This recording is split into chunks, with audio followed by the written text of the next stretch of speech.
یه روز مرد خسیسی که تمام عمرش رو صرف مال‌اندوزی کرده بود و پول و دارایی زیادی جمع کرده بود به زنش گفت بعد از مرگم میخوام تمام دارایی منو در تابوت با خود من دفن بکنی و این قول رو به من بده.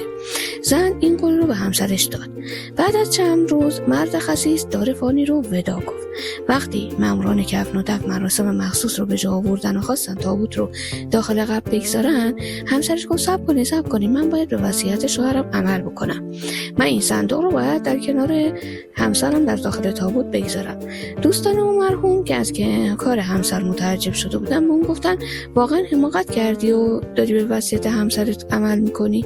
زن گفت من نمیتونستم برخلاف قولم عمل کنم، همسرم از من خواسته بود و من تمام داراییشو در تابوتش بگذارم و من چنین کاری رو کردم. البته من تمام داراییشو جمع کردم، اونها رو در یک بچه در حساب بانکی خودم ذخیره کردم و در مقابل چکی به همون مبلغ در بچه شوهرم نوشتم و اونو در تابوتش گذاشتم تا اگه تونست اونو وصول بکنه و تمامی مبلغ اون رو خرج کنه.